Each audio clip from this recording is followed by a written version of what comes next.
The Slack ping hit me like a mosquito at midnight, annoying, predictable, and always thirsty. Board wants another miracle deck by 7 a.m., Damon wrote. No please, no thank you, just that hollow, barking command like I was Alexa in business casual. I was already 3 fingers deep into a bottle of cheap Pinot. Wearing an old conference t-shirt with innovation is a verb peeling off the chest when I read it. My laptop was closed. My patience was embalmed. I stared at the screen, thumb hovering, calculating whether I wanted to respond with sarcasm or silence. I settled on dry honesty. Cool, I told them your miracle runs on my unpaid overtime. Sent, read, nothing. I could almost hear his smirk vibrating through the silence, the smug static of a man who thought he could squeeze one more PowerPoint Jesus out of me before sunrise. 22 minutes later, I toggled the backend sync off. No dramatic music, just a quiet click. One toggle buried inside the scheduling logic I'd written from scratch. Damon's entire meeting calendar evaporated like a fart in a server room. Board syncs? Gone. Client reviews? Poof. The quarterly prep call he insisted couldn't happen without the deck that lands like a TED talk off the grid. Now before you clutch your pearls, no, I didn't hack anything. I was the architect. I built the damn system, the dashboards, permissions matrix, the routing logic that funneled every meeting request like blood through a clogged artery. I didn't need to break anything. I just loosened a bolt. Damon called it magic. I called it scope creep with a smile. Oh, and hey, if you're enjoying this story so far and want more of these beautifully dysfunctional office tales, do me and the team that helps keep these stories coming a solid. Hit that subscribe button and toss us a like. Seriously, 90% of folks listening don't subscribe, and it's the emotional equivalent of getting ghosted after giving someone your Netflix password. Just saying. Anyway, I wasn't expecting fallout that night. I wasn't plotting revenge. I just wanted to breathe. To exist for one damn evening without Damon's voice echoing in my inbox like some corporate poltergeist. For 5 years, I had made miracles out of duct tape and desperation, built timelines no one followed, forecasts no one questioned, and decks that made investors weep like I'd resurrected Steve Jobs. Damon never once credited me, not on paper, not in meetings. He liked to slap my work on a screen and say, my team crushed it like I was a Roomba with a spreadsheet plugin. And I tolerated it until the night he laughed when I asked about back pay. Not even a real laugh. That smug little chuckle he does where he tilts his head and pretends to be amused by your ambition, like it's a toddler demanding a martini. That's when something inside me calcified. The miracle decks, the modules, the projections that made him look like he had a clue, they weren't just part of my day job, they were licensed. Through my LLC, buried in the fine print, under a clause nobody cared about when they fast-tracked me into dual roles to maximize agility during that Series B chaos. I was both their salaried ghost and their freelance oracle, and they never read the damn MSA.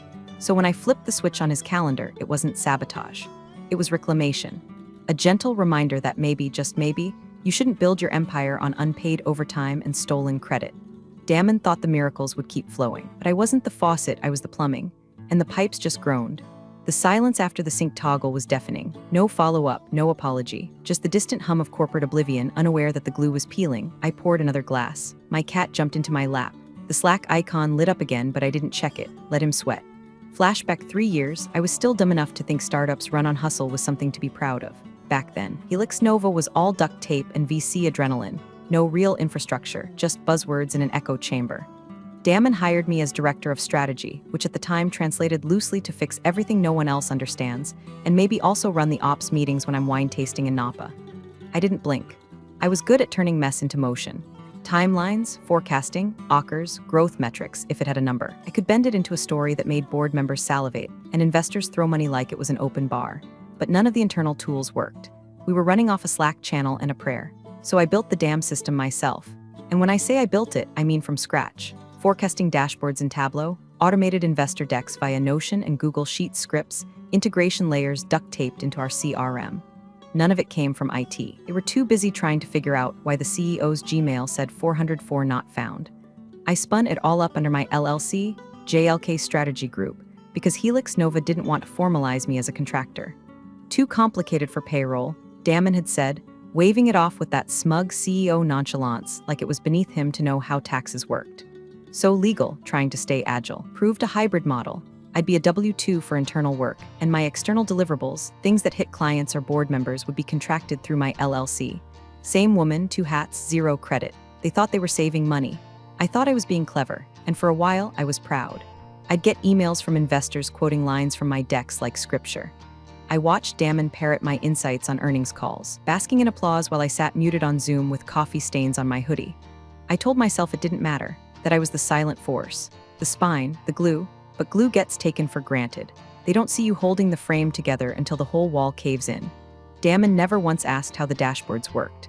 Never asked who wrote the logic that aligned sales, ops, and retention into one clean, predictive chart that could forecast churn within a 2% margin of error. He'd just click into the dashboard, nod sagely like he understood, and then send it to the board with a subject line like latest from our growth engine. Our cute. He didn't read the MSA. Of course he didn't. Clause 6.1b, the licensing clause, was written in plain English. In the event of termination of equitable engagement or breach of payment terms, all usage rights to external-facing modules are suspended immediately. We added it at the advice of my lawyer friend Lindsay, back when Helix Nova delayed a contractor invoice for 90 days and claimed we're waiting on Series a liquidity. Damon signed that clause himself, smiled while doing it. I used to laugh about that. I used to think, this is why I'll never need to scream. The truth is already signed in ink, but truth is funny in business. It's only useful if someone knows how to read it. So I built miracles and let him wear the wings. I coded in the dark. I automated processes that made his KPIs look like prophecy. I named the files Client Portal 2.1 and Revenue Sync Alpha when I could have just called them Jennifer's Spine, volumes 1 to 100. But I wanted to be the hero behind the curtain. Until he told me I was just support. Support, like a stapler. Like a printer that only jams when executives are around. Like a thing, not a person. I reread that Slack 3 times. You're not client-facing, Jen. You're back-end support. And in that moment, every miracle I ever built felt like betrayal of myself, of every weekend I gave up, of every time I skipped therapy, dates, dinners, sleep, because Damon needed just one more draft before morning. That was the last day I felt pride in being invisible. Now, I wanted acknowledgement, not applause, not confetti, just proof, irrefutable, timestamp proof that I wasn't a stapler. I was the damn electricity. And the day he laughed at my overtime was the day I started tracing the wires I'd left plugged into his empire. Not to rip them out yet, but just to remind myself they were mine. It was supposed to be a 10-minute sync. Just me, Damon, and Alyssa, the new COO with teeth so white they looked AI-generated. I drafted a short proposal, 5 slides max, no fluff. It was logical, data-backed, and so gentle it practically apologized for existing. A modest equity slice. Retroactive contractor compensation, nothing Damon hadn't already promised in passing, usually after 3 bourbons or a PR win he didn't understand. This was just formalizing the handshake. I should have known something was off when Damon walked in late. Sipping from a Helix Nova-branded hydro flask like hydration was more important than humans. He didn't sit, just leaned on the glass wall like a tech bro Jesus posing for an earnings report. All right, Jen, show us what you've got, he said, with that smirk that meant he thought I was about to embarrass myself. Slide 1, my dual role history. Clean. Slide 2, value added. Bullet points with KPIs. No ego, just metrics. Slide 3, requested consideration, 0.3% equity, contractor back pay per signed MSA terms, payment schedule flexible. I was halfway through explaining the logic when Damon cut in. Wait, this is about equity? He turned to Alyssa and chuckled. She's not even client-facing. And then like a sneeze of condescension, your back-end support, Jen, come on. My face didn't move, but my spine did. It stiffened, then cracked somewhere below my body couldn't bear the weight of being reduced to a peripheral. Alyssa didn't say anything. She just raised her eyebrows in that HR-neutral way like she'd just watched a toddler spill orange juice on a contract. Let's circle back, she said, already checking her phone. Meeting adjourned. I walked back to my desk on legs that felt like they belonged to someone else. My ears were ringing. Not from rage, no, rage is loud. This was quiet. A cold, sterile quiet, like walking through an office after layoffs. When I opened my laptop to review the deck, the folder was gone. Not moved, not renamed, deleted. The internal drive showed no record of my proposal ever existing. Just an automated system message, file removed by admin. They didn't even bother hiding it. That night, I didn't cry. I didn't rage text my friends. I didn't even finish my dinner. I opened my license folder, buried deep in my personal drive under JLK Legal/Helix, Nova/2019 MSAS, and I started reading. Clause 6.1b. In the event of termination of fair engagement, including but not limited to non-compensated labor or retroactive compensation disputes, all rights to use externally deployed Insight modules revert to JLK Strategy Group. I stared at that sentence like it was an old friend who just remembered my birthday. Then I flipped to Clause 7.4c. Attribution shall not be misassigned in public-facing materials where JLK Strategy modules are deployed. Breach of attribution constitutes grounds for immediate license review. And there it was. Not a gun, not a trap, just a mirror. One I'd built myself 3 years ago, and I still believed in proactive boundary setting instead of vengeance. I read the entire agreement twice, whispering the clauses like a spell. Not because I wanted revenge, but because I needed to remember. Remember that I wasn't crazy, that I wasn't some moody middle manager asking for too much. I was a builder, a licensed operator, a founder of systems Damon wore like custom suits. They'd deleted a slide, but they'd forgotten I owned the projector. That was the shift. Not a breakdown, not a snap, just clarity. Humiliation didn't break me, it focused me. It narrowed every scattered thread of exhaustion and loyalty and hope into a single, bright pin of intent. They wanted to pretend I was invisible. Fine. Let's see how visible Damon is when the lights go out. The first thing Damon did when he strutted into the office that Monday wasn't check his email or greet anyone, or even make eye contact with the poor intern holding his dry-cleaned blazer like a medieval squire. No, he opened his laptop, clicked into his Outlook calendar and blinked. Then blinked again. Then called out loud enough to echo off the glass walls. "Where the hell is my Tuesday?" His assistant, Maya, sharp, overqualified, and one coffee short of tolerance, was already at her desk trying to act like this wasn't her circus. "What do you mean?" "I mean," he snapped, stabbing his screen like it owed him child support. "Every meeting is gone. Board prep, QBR with Weston Partners, that idiotic internal pitch with product, I had a full week.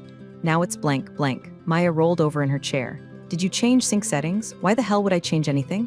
He shoved the laptop at her like she was supposed to fix it with vibes. 5 minutes later, IT was looped in.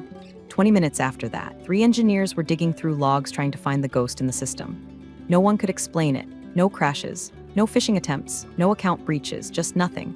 A clean vacuum where Damon's meticulously scheduled ego used to be. They tried restoring from backup. The backup was intact, except Damon's calendar was empty there too. That's when the room got quiet, because Damon's entire operation ran on that calendar. His rhythm, his authority, his charade of competence, all built on other people showing up when his screen told them to. Investor touch bases, quarterly pitches, partner walkthroughs, gone like a magician's tablecloth trick. Only the dishes did fall, and now there was marinara on the carpet. At 10:14 a.m., he sent me a Slack. No greeting, no question mark. "Fix it." 1 minute later, I replied, "You'll need to go through legal. I've separated my LLC environments." That was it. No exclamation point, no emoji. Just truth filed under "told you so." I imagined him reading it, confused, then angry, then suspicious, in that way where you realize the person you always underestimated has been sitting on the nuclear codes the whole time. He probably stormed over to legal right after, waving his phone like it was a search warrant. And I guarantee the first thing legal did was stall, because they knew. It let this hybrid contractor setup fly under the radar for years. Too fast-paced, too lean, too scrappy to formalize. I was the Swiss Army knife, cheaper than a full team, more precise than a consultant. They thought I'd never pull the pin. But this wasn't sabotage. This was notification. The modules powering Damon's miracle calendar, the ones that routed high-priority meetings through automated load balancers, auto-prioritized investor availability, and pre-populated agenda decks were built under my LLC license. And per the MSA, those modules only operated under equitable engagement. Clause 6.1b, baby. They terminated that when they called me support and deleted my proposal. I hadn't shut the system down. I'd simply separated environments. Internal ops still worked. Finance was untouched. HR kept HRing. But Damon's silo, his precious curated spotlight moments, the platform that made him look omniscient in meetings, gone dark. I heard he threw his phone across the room.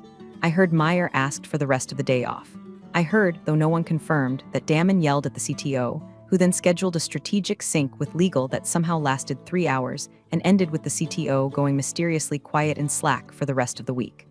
I didn't reply to the follow-up pings, didn't answer the quick questions. I was no longer Damon's duct tape. I was an independent contractor honoring the terms of a contract they had violated. If he wanted his miracles back, he'd need to file a request through the right channel, preferably CCing someone with bar certification. That night, I made pasta. Real pasta, not ramen, not coffee and almonds over the sink.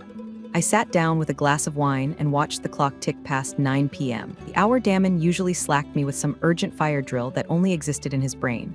It didn't come. For the first time in years, my laptop stayed closed, and Damon's empire started learning what silence really meant. By Wednesday, the cracks were showing like sweat stains on Damon's linen button-down.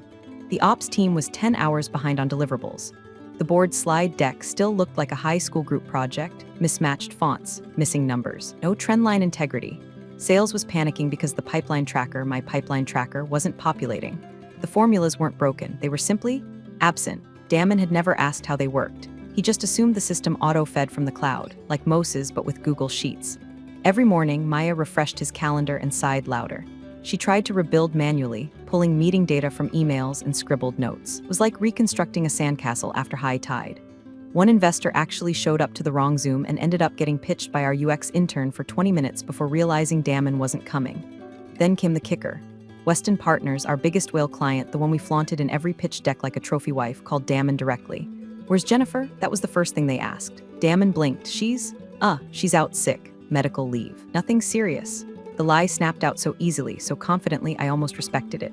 Problem was, Weston had already emailed me. Not even a long message. Just a simple forward from their strategy lead, following up on the timeline module. Is this still running through your license, or has Helix Nova assumed ownership? Clean, professional, and lethal. I didn't respond to Weston. I forwarded the entire thread, Damon's lie, the client's email, and a brief note of my own to Helix Nova Legal. Subject line, License Clarification Clause 7.4c, Inquiries Body.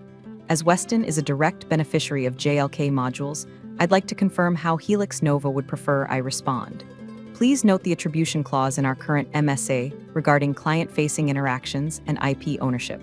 Happy to support as needed. Pending clarification on my current status within Helix Nova's operational chart.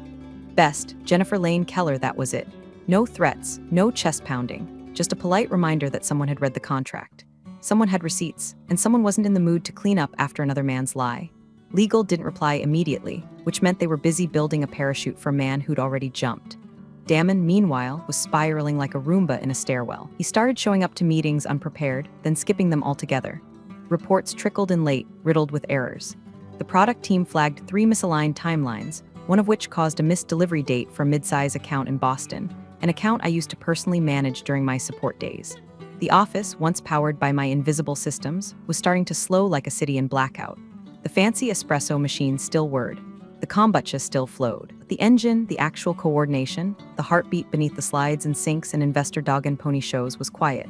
Because that engine had a name, and she was watching. I wasn't petty. This wasn't revenge. It was an audit, a stress test.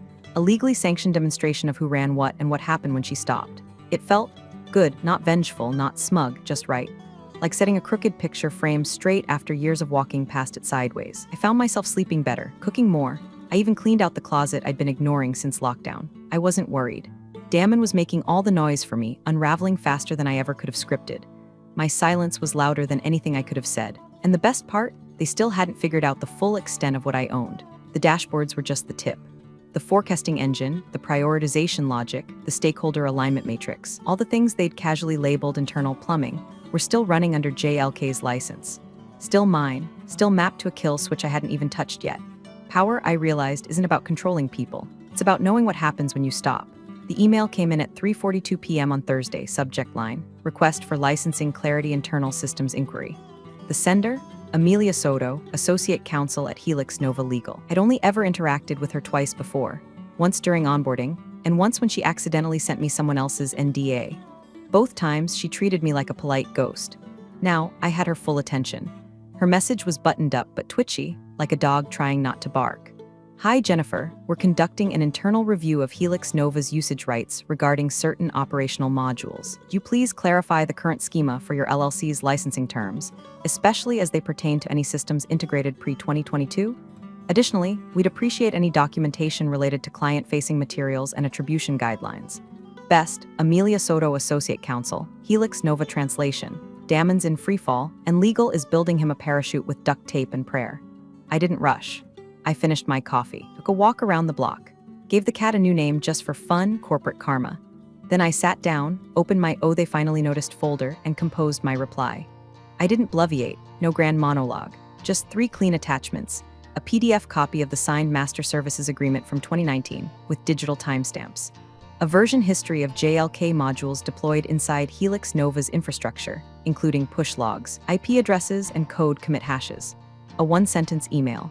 Please refer to the equitable usage clause under 6.1b and 7.4c regarding client-facing attribution. Best regards, Jennifer L. Keller, founder, JLK Strategy Group. Then I hit send. It took all of 14 minutes for the internal Slack channels to start twitching like a disturbed hive.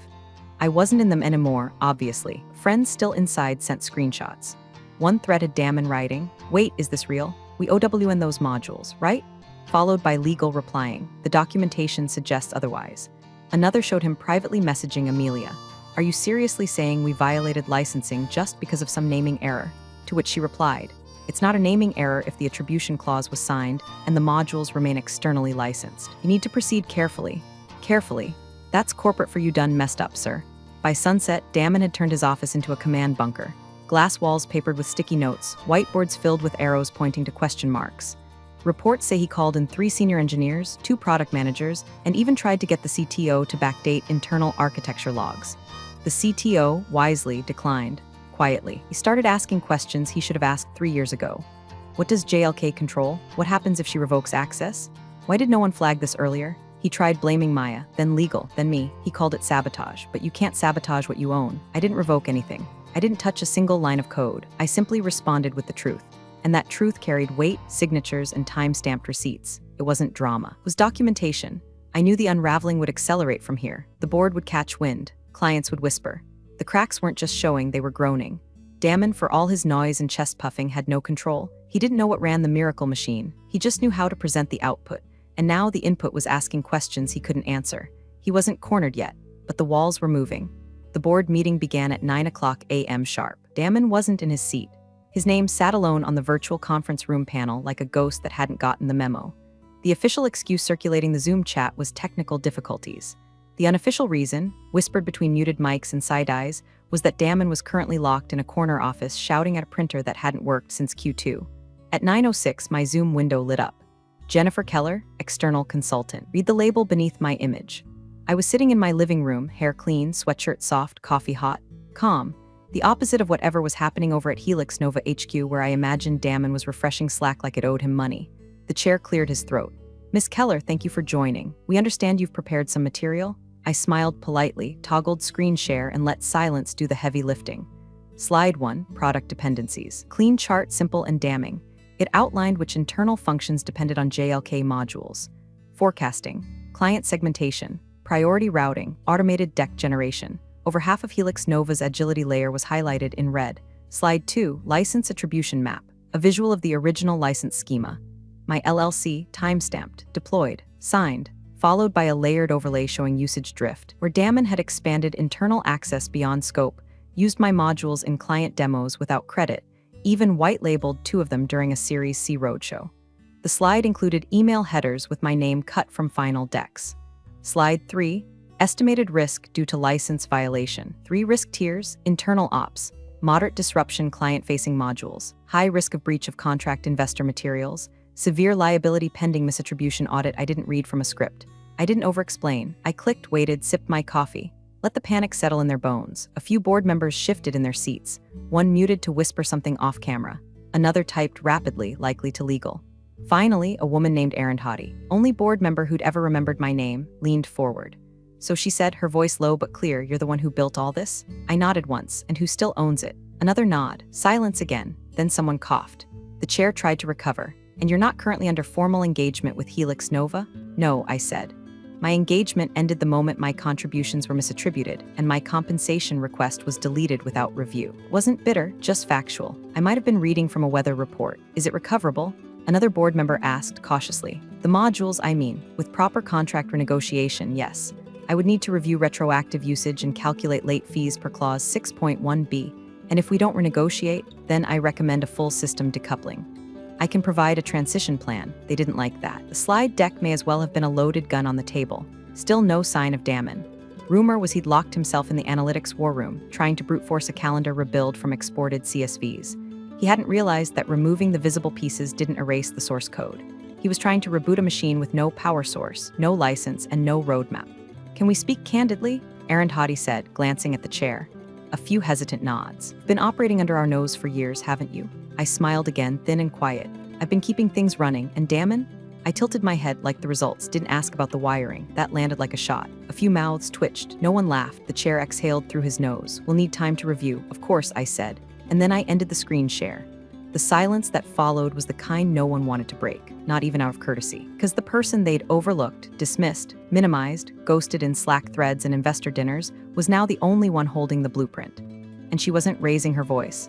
She was just holding the receipts. The next day, Damon finally showed up to the boardroom. 20 minutes late, half-shaved, tie abandoned somewhere between panic and resignation. His face looked like someone had unplugged the Wi-Fi in his soul. He walked in clutching a legal pad like it was a flotation device, breathing hard like he'd sprinted through every floor of his crumbling kingdom trying to find a single light switch that still worked. No one stood. No one smiled. The room had moved on. Amelia from legal was already there, sitting at the head of the table beside the chair, scrolling through a document on her tablet with surgical precision. The board members were quiet, respectful, not to him. Situation? They weren't asking questions anymore. They were listening to answers. Before we begin, Amelia said calmly, we'd like to formally confirm licensing status on all JLK strategy modules currently embedded in Helix Nova's infrastructure. Damon opened his mouth. Amelia raised a finger. We've completed our review. Per the signed Master Services Agreement, executed in 2019 and renewed with your signature on April 12th of this year, all externally deployed systems created by JLK Strategy Group remain under proprietary control unless compensated in accordance with the Equitable Usage Clause. She tapped her screen. Clause 6.1b. The words hung in the air like a guillotine blade mid-drop. In addition, she continued, failure to provide attribution in client-facing materials, specifically during the Weston and Horizon Series C pitches, violates Clause 7.4c. That, coupled with the deletion of compensation proposals and the misrepresentation of Jennifer Keller's operational status, grants her full legal right to suspend Helix Nova's usage of said systems immediately. Silence. Someone swallowed, loudly. I sat at the far end of the Zoom screen, eyes calm, face unreadable, voice muted, until Damon finally cracked. This is sabotage, he barked. She's sabotaging the company from the inside? The chair didn't even blink. Aaron Hottie just raised one eyebrow and waited. I unmuted my mic. I'm protecting my IP from unauthorized use, I said, voice smooth as fresh lacquer. You authorized the clause when you signed the MSA renewal last quarter. Would you like a copy? Damon's mouth moved, but no sound came out. I clicked a button and sent the PDF through the chat. Labeled clearly, Helix Nova MSA renewal signed April 2025. PDF, a notification pinged across every screen in the room. Legal opened it instantly. Thank you, Amelia said. That aligns with our copy. Another board member leaned forward. Jennifer, you've already begun redirecting clients? Yes, I said. Only those whose contracts were explicitly tied to JLK systems. All legal, all documented, all aware. And they're staying with you? I paused just long enough to let the answer carry weight. They asked me to call them when the lights went out. Damon clenched his jaw so tight his temples twitched. He looked like a man who'd just realized he wasn't king, just the jester who'd been given the throne by mistake. Let me be clear, I added. I didn't shut anything down. I just enforced the contract you all signed. I have no interest in watching Helix Nova burn, but I also won't let my work be buried under someone else's ego. The chair nodded slowly. Understood. One of the quieter board members, a gray-haired investor who hadn't spoken all meeting, suddenly looked up. We've built this company on what we thought was internal innovation, he said. Turns out we built it on someone else's license. Then, and she owns the map. That was the moment. The pivot, not loud, not dramatic. Just a collective internal shift from how do we fix Damon's problem to how do we keep Jennifer on the leash long enough to not lose the company. I didn't smile. I didn't gloat. I just sat there, still as stone, while Damon watched everything he'd ever called his crumble with the elegance of a falling chandelier, slow, shattering, beautiful. The meeting ended not with a vote, or a gavel, or a raised voice, but with a sentence so loaded it could have stopped time. I'd like to bring you back on retainer. The chair said it like someone offering a bandage to the surgeon who just exposed the wound. The boardroom was hushed, reverent, like they'd finally realized the firewall between collapse and survival wasn't built by Damon's charisma, but by my code, my logic, my hands. They needed me, not to rebuild to prevent further decay. I didn't nod, didn't leap at the offer like they expected. Instead, I leaned in, looked directly at Amelia from legal and asked one thing. Before we discuss new terms, I'll need full payment for the past 2 years of outstanding consultancy invoices. Index for inflation, with late fees per clause 5.2a. Amelia blinked. All of them. I held her gaze. All of them. Silence again, not tense, just still. A frozen moment where everyone processed the fact that I hadn't come to negotiate. I'd come to collect. The chair gave a slow nod. We'll make it happen. I could feel Damon watching from the far end of the table, though he hadn't spoken in 15 minutes. His legal pad now sat closed, untouched. His jaw had loosened, his posture slumped into what could generously be called quiet defeat. If he'd been wearing a crown, it would have rolled off onto the floor by now. Someone asked about a new contract. I said I'd review whatever legal sent. Someone else asked if I'd be open to internal integration of my systems again. I smiled without smiling. That would require a brand new MSA, with very different terms. They nodded, of course it would. They were used to pretending. I wasn't pretending anymore. Before I left the Zoom, I clicked one final button. It launched a clean, time-stamped transition document to the board's shared drive. Helix Nova System Restoration Plan Draft 1, 3 phases, modular, fully documented, scalable. At the bottom, support available via JLK Strategy Group, external retainers only. I clicked Leave Meeting, and just like that, the reckoning became protocol. The next day, I walked into the building for the first time in months, not as staff, not even as a guest, as the asset. The lobby had been scrubbed clean, but the tension still clung to the walls. I passed reception. Security waved me through. Elevators whispered open like they knew who was really in charge now. I walked by Damon's office on the 15th floor. The glass walls that once shimmered with whiteboards and mock-ups and self-importance now stood quiet. His chair was empty, his nameplate gone, just a hollow desk and the stale scent of expired authority. A new assistant, young, bright-eyed, probably not warned about me, whispered to someone nearby. "She's the one, right?" She was the miracle. I didn't turn, didn't answer. Let them tell the story however they needed to. Let Damon rewrite the past however he wanted. I didn't come back for applause. I came back to prove something simple, something final. You don't get to erase the person who built your throne. And now the system rebooted, clean, precise, mine, without the fraud, without the noise, just silence and control. Thanks for watching, you cubicle warriors. Hit that subscribe button. Unless you're my old boss, then you're on your own. Revenge of the coffee pot strikes again.